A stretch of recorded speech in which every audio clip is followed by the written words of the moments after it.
오직 하나님의 말씀만이 영적인 지도요, 우리의 삶의 모든 것이 되는 주님의 축복의 말씀인 것입니다.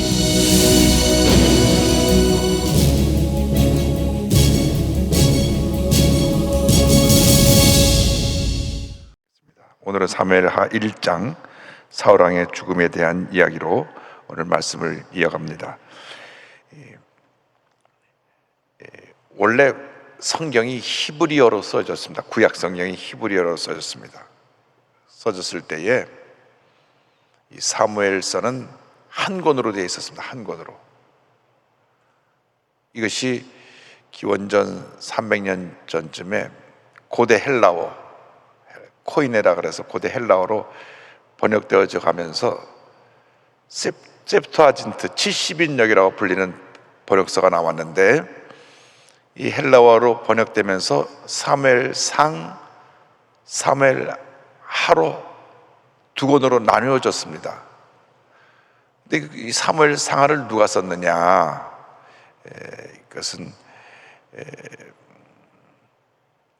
정확하게 사무엘서를 쓴 기록자에 대해서 나와 있지 않은데, 이 내용은 이스라엘의 2대 왕인 다윗 왕의 통치에 대한 내용이 전부이고, 사무엘 상은 사울 왕을 중심으로 기록된 것이고, 하는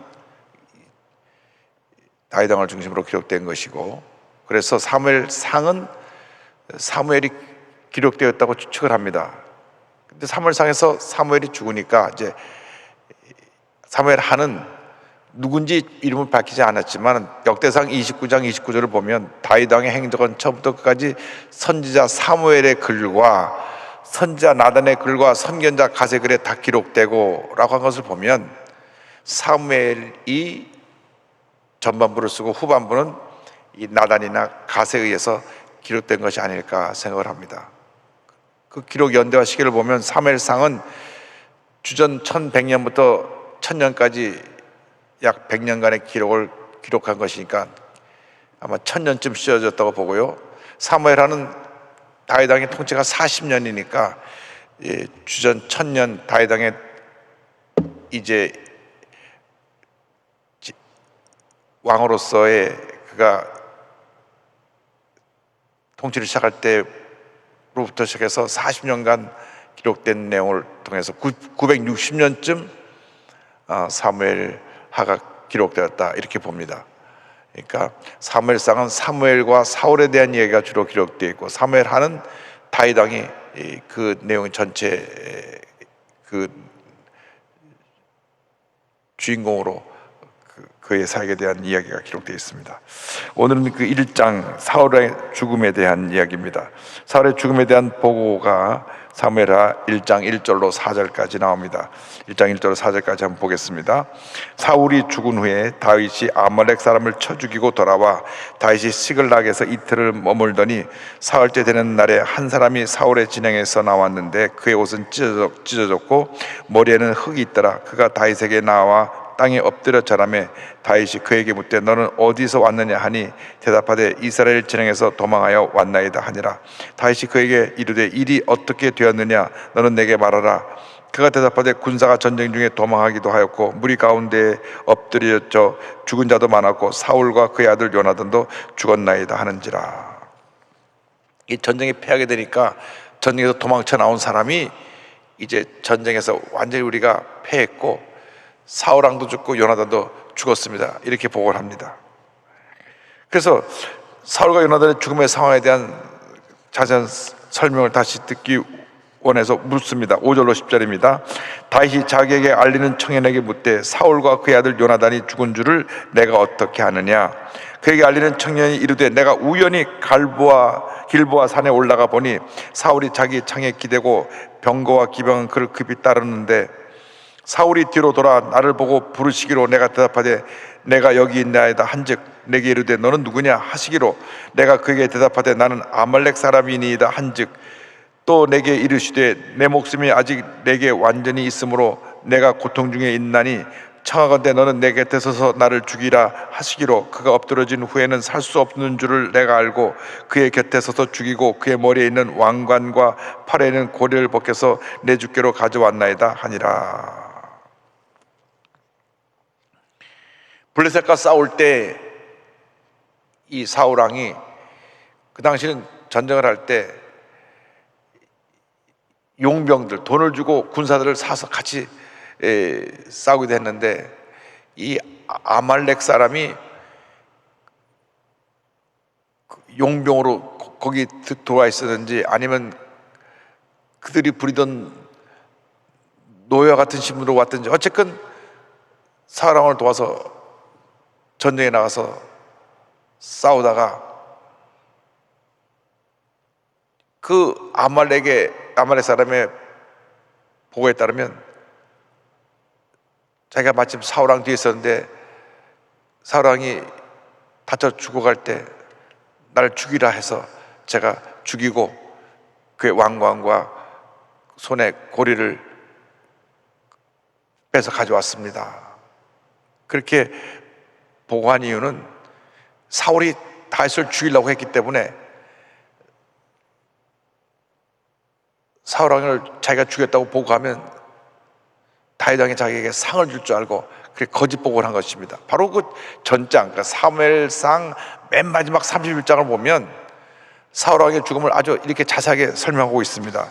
31장 3절로 4절을 보니까 사울이 패전함에 활 쏘는 자가 따라잡으니 사울이 그 활 쏘는 자에게 중상을 입은지라 그가 무기를 든 자에게 이르되 내 칼을 빼어 그것으로 나를 찌르라. 할례 받지 않은 자들이 와서 나를 찌르고 모욕할까 두려워하노라 하나 무기를 든 자가 심히 두려워하여 감히 행하지 아니하는지라. 이에 사울이 자기의 칼을 뽑아서 그에 엎드러짐에 이렇게 기록하고 있습니다. 사울이 쫓겨갈 때 활 쏘는 자가 쫓아와서 활을 쏴서 사울에게 중상을 입혔습니다. 그러니까 그 죽어가면서 자기가 적군에게 죽는 것보다는 명예롭게 내가 우리 편에게 죽음을 당하는 게 낫다. 너는 나를 죽여라. 너 어떻게 감히 신하가 왕을 죽일 수 있겠습니까? 왕이 피를 차저로 흘리며 죽어가고 있지만 아직 숨은 살아있는데 그를 죽이라고 하니까 못 죽이고 머뭇거리니까 자기 칼을 빼서 그 칼 위에 엎드려져 사울왕이 죽었던 것입니다. 사울왕은 극단의 선택을 했지만 명예로운 죽음을 본인이 선택했다고 생각을 했습니다. 물론 자기가 자기 목숨을 끊는 것은 하나님이 기뻐하시는 일이 아닙니다. 왜냐하면 십계명에 살인하지 말라 한 그 계명에 걸리기 때문에 우리는 자기 목숨을 하나님이 주신 귀한 생명을 알고 잘 보존해야 될 의무와 책임이 있습니다. 그러나 어찌되었든 사울왕은 수치스러운 죽음을 당하지 않기 위해서 자기 칼에 스스로 목숨을 끊었는데 이 아말렉은 내가 죽였습니다 하면 내 대적을 물리쳤으니 잘했다 상을 주자고 얘기를 했는데 다윗 왕이 그 보고를 듣고 보고자를 처단하는 장면이 그 뒤에 나옵니다. 다윗이 사울과 요나단과 이스라엘 백성들이 죽임당한 것을 알고 슬피 울며 금식하는 장면이 11절 12절입니다. 이에 다윗이 자기 옷을 잡아 찢음에 함께 있는 모든 사람도 그리하고 사울과 그의 아들 요나단과 야훼의 백성과 이스라엘 족속이 칼의 죽음으로 말미암아 저녁 때까지 슬퍼하며 울며 금식하니라. 하나님의 사람은 자기를 미워하고 자기를 괴롭히고 자기를 죽이려고 했던 사람이라고 할지라도 하나님이 세우신 하나님의 사람이요 왕이고 마땅히 존경해야 할 대상으로 알고 그 왕이 죽고 자기가 친형제처럼 살았던 요나단이 죽고 많은 이스라엘 백성의 죽음을 인해서 슬퍼하며 저녁 때까지 금식했다고 말합니다. 그러고 난 다음 그 소식을 전한 청년을 처단하는 장면이 13절로 16절에 나옵니다. 이 말씀 같이 보겠습니다. 다윗이 그 소식을 전한 청년에게 묻되 너는 어디 사람이냐 대답하되 나는 아말렉 사람 곧 외국인의 아들이니이다 하니 다윗이 그에게 이르되 내가 어찌하여 손을 들어 야훼의 기름 부음 받은 자 죽이기를 두려워하지 아니하였느냐 하고 다윗이 청년 중 한 사람을 불러 이르되 가까이 가서 그를 죽이라 하매 그가 침에 곧 죽으니라. 다윗이 그에게 이르기를 내 피가 내 미로로 돌아갈지어다 내 입이 내게 대하여 증언하기를 내가 야훼의 기름 부음 받은 자를 죽였노라 함이니라 하였더라. 이 아말렉 군사 청년은 자기의 거짓말로 인해서 죽임을 당했습니다. 하나님께서 기름 부음 받은 자를 내가 어찌 감히 손을 대서 그를 죽일 수 있느냐. 그래서 그 말에 의해서 너는 죽임을 당해 마땅하다. 다윗은 어떤 경우에도 하나님의 기름 부으신 하나님의 사람에 대해서, 하나님의 종에 대해서 손을 대는 것을 스스로 금했습니다. 왜? 하나님이 원치 않으시기 때문에. 사무엘상 24장 6절에 이와 같은 말씀이 나옵니다. 자기 사람들에게 이르되 내가 손을 들어 야훼의 기름 부음을 받은 내 주를 치는 것은 야훼께서 금하시는 것이니 그는 야훼의 기름 부음을 받은 자가 됨이니라 하고, 하나님께서 기름 부어 세우신 하나님의 종을 친히 치리하시는 것입니다. 구약 시대에는 선지자, 제사장, 왕, 세 직분에 하나님이 기름을 부으시고 그 사명을 맡기셨습니다. 그래서 기름 부음 받은 선지자는 하나님 편에서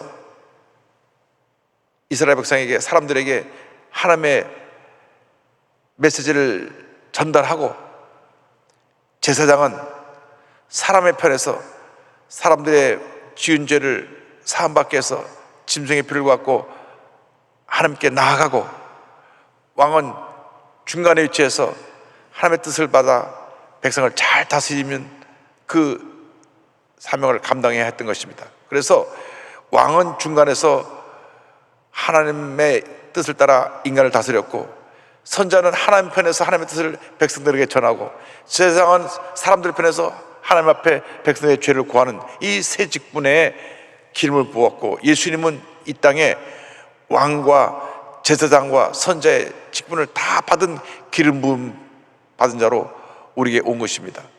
그래서 예수 그리스도라 할 때 이 그리스도라는 말의 뜻은 기름 부음 받았다는 뜻입니다. 주님이 구원자로서 기름 부음 받은 자가서 이 땅에 오셨는데, 그런데 하나님께서 기름 부음 받은 자를 어떻게 내가 감히 칼을 들어 주종을 해할 수가 있느냐? 그래서 그 즉시 그를 사형에 처했습니다. 어떤 경우에도 우리는 하나님의 세우신 종에 대해서 대적하거나 해를 입히면 안 됩니다. 하나님이 금하신 것입니다. 우리는 주의 종이 사역을 잘 감당할 수 있도록 기도하고 뜻을 받으라 잘 협력하고 순종하고 협력해서 모든 일이 잘 되도록 최선을 다하는 것이 우리의 임무입니다. 그래서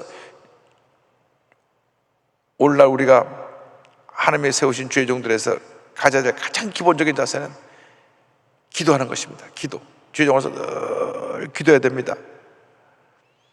김원기 목사라고 내 중학교 동창으로 옆에 짝으로 앉아있던 친구가 있는데, 고등학교 가서 어느 날 보니까 없어졌어요. 알고 보니까 고등학교 1학년 때 미국에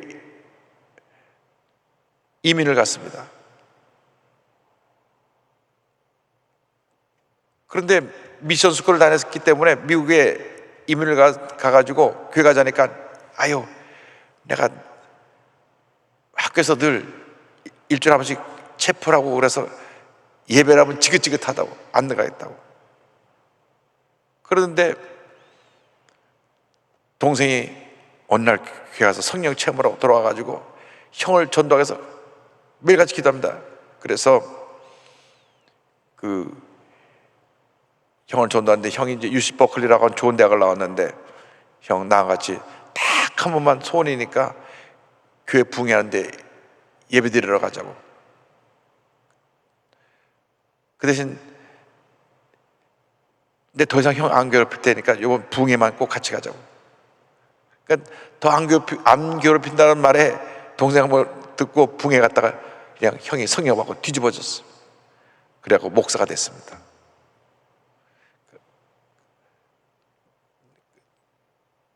전혀 주의종의 길을 가려고 생각하지 않았다가 성령 체험하고 나서 갑자기 목사가 되니까 그런 목회에 대한 어떠한 훈련도 제대로 받은 적도 없고 야생마처럼 그냥 굉장히 열심은 있는데 말 실수도 좀 하고 좀 부족한 점이 사람들 눈에 보였어요. 그런데도 그가 수천 명이나 되는 큰 교회를 목회할 수 있던 비결은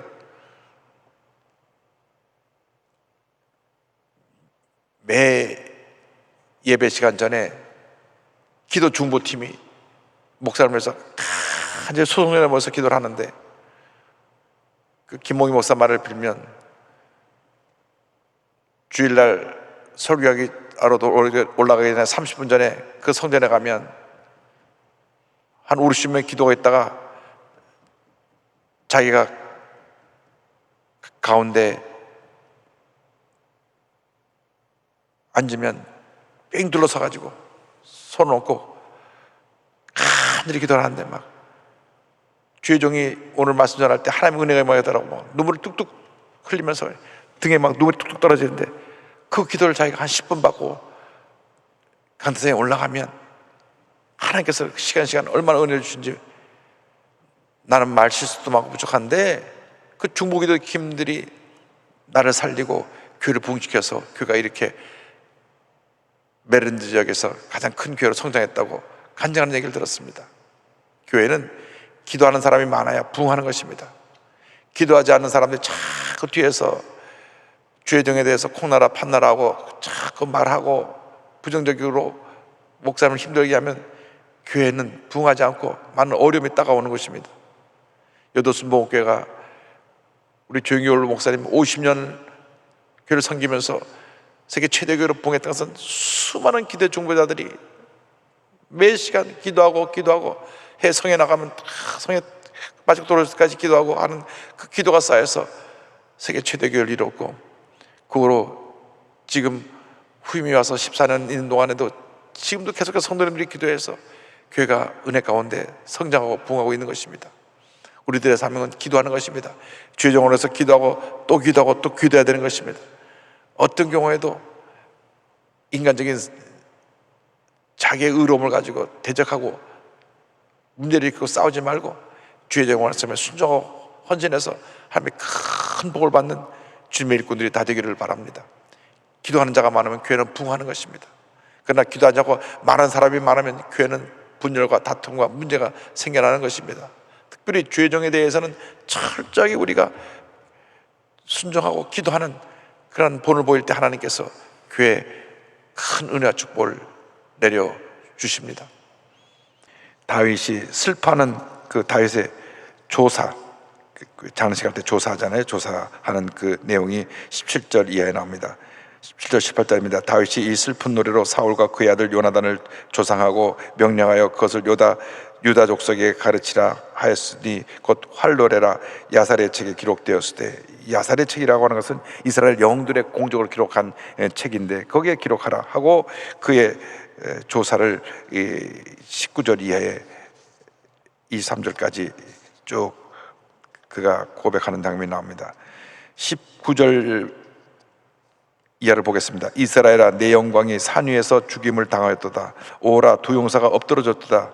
이 일을 가데에도 알리지 말며 아스글론 거리에도 전파하지 말지어다. 블레셋 사람들의 딸들이 즐거워할까? 할례 받지 못한 자들의 딸들이 개가를 부를까 염려로다. 이 사울과 요나단의 죽음 이 소식이 블레셋의 도시인 가드나 아스글론에서 전파되지 않게 하라. 이 수치가 믿지 않은 사람들 블레셋 사람들에게 전달해서 저들이 기뻐하고 즐거워하지 않게 하라. 그리고 그들이 죽은 그 길보아 산은 황폐한 산이 되기를 바라는 마음으로 21절 22절에 이와 같이 그는 말합니다. 길보아 산들아 너희 위에 이슬과 비가 내리지 아니하며 재물 낼 밭도 없을지어다. 수치스러운 그 죽음을 거기서 맞았기 때문에 거기서 두 용사의 방패가 버림바 되미니라. 곧 사울의 방패가 기름 부음을 받지 아니함 같이 되미로다. 죽은 자의 피에서 용사의 기름에서 요나단의 활이 뒤로 물러가지 아니하였으며 사울의 칼이 헛되이 돌아오지 아니하였도다. 그래서 이렇게 이스라엘의 왕과 왕자가 죽임을 당한 그 길보아 산이 황폐한 산이 되고 거기서 기름 부으심이 이제 사울 왕에 그치고 그의 죽음이 왔다는 것을 이야기하면서 그는 슬퍼하며 이 조가를 부릅니다. 23절입니다. 23절로 이제 마지막 절까지 보겠습니다. 사울과 요나단의 생전에 사랑스럽고 아름다운 자이러니 죽을 때에도 서로 떠나지 아니하였도다. 그들은 독수리보다 빠르고 사자보다 강하였도다. 이스라엘 딸들아 사울을 슬퍼하여 울지어다. 그가 붉은 옷으로 너에게 화려하게 입혔고 금노래개를 너희 옷에 채웠도다. 오호라 두 용사가 전쟁 중에 엎드러졌도다. 요나단이 내 산 위에서 죽음을 당하였도다. 내 형 요나단이여 내가 그대를 애통함은 그대는 내게 심히 아름다움이라. 그대가 나를 사랑함이 기하여 여인의 사랑보다 더하였도다. 오호라 두 용사가 엎드러졌으며 싸우는 무기가 망하였도다 하였더라. 사울과 요나단이 큰 용사입니다. 그런데 사울 왕이 자기를 시켜서 죽이려고 했음에도 불구하고 그는 사울 왕을 극찬합니다. 사울로 인해서 이스라엘이 번영하고 사울로 인해서 너희들이 그러한 부귀를 누렸구나. 그러면서 이와 같은 용사가 엎드러진 일에 대해서, 그리고 자기가 정말 여인보다 더 사랑했던 요나단의 죽음을 슬퍼하며 그는 이 조사를 저들 앞에서 선포하면서 슬픔을 함께 나눕니다. 사람은 죽음 앞에 엄숙한 것입니다.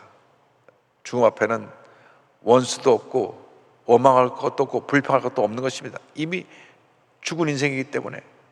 그러므로 우리는 언제나 죽음이라고 하는 우리가 얘기하지 못한 그러한 상황이, 그러한 현실이 다가올 때가 있음을 알고 늘 주님 앞에 깨어 경성하며 하나님이 기뻐하시는 삶을 살아야 됩니다. 주님 보시기에 부끄럽지 않은 삶을 살기 원합니다. 주님, 내가 살아가는 동안에 내 주변 사람들과 원수를 만들지 않고 화목하고 사랑하고 용서하며 살기 원합니다. 늘 우리가 주님 앞에 바로 서기를 힘써야 됩니다. 언제나 우리가 주님이 기뻐하시는 삶을 살아가면 하루하루 살아가는 삶이 주님 안에서 하나님의 가장 기뻐하는 삶이 되고 복된 삶이 될 줄로 믿습니다. 사울과 요나단이 이렇게 비참하게 최후를 마쳤지만은 다윗 왕은 그들의 잘못을 그 어느 하나 언급하지 아니하고 그 두 사람이 잘한 업적에 대해서 칭송하고 찬양함으로 많은 사람들에게 존경받는 왕이 되었습니다. 그렇습니다. 우리는 남이 잘못될 때 잘됐다 박수치는 자가 아니라 남이 안 될 때 슬퍼하고 나도 그같이 잘못된 길을 가지 않을까 늘 자신을 돌아봐야 되고, 남이 잘 될 때는 잘했다고 박수 쳐줄 수 있는 그러한 관용과 너그러운 마음을 갖고 살아가는 주님의 자녀들이 될 때 하나님께서 큰 복을 줄 줄로 믿습니다. 그러므로 우리가 사무엘하 1장을 통하여 사울 왕과 요나단의 죽음을 보면서 인간의 부귀영화는 영원하지 않고 어느 순간 끝나게 되는데 마지막 끝나는 부분이 정말 주님 보시기에 아름다운 모습이 될 수 있도록 영적으로 우리가 깨어서 우리 주님이 가장 기뻐하는 삶을 살아가는 우리 모두가 되기를 주님의 이름으로 축원합니다. 기도하겠습니다. 사랑과 은혜와 자비가 원하신 하나님 아버지, 사울 왕의 죽음을 통하여 우리 모두가 언제가 다가올 죽음 앞에 엄숙해질 수 있게 하여 주시고 하나님 앞에서 가장 귀하게 아름답게 쓰임 받고 주님 앞에 설 때 잘하였도다, 착하고 충성된 종아 칭찬받는 저희 모두가 될 수 있도록 은혜 내려 주시옵소서. 감사하고 예수님의 이름으로 기도 올리옵나이다. 아멘.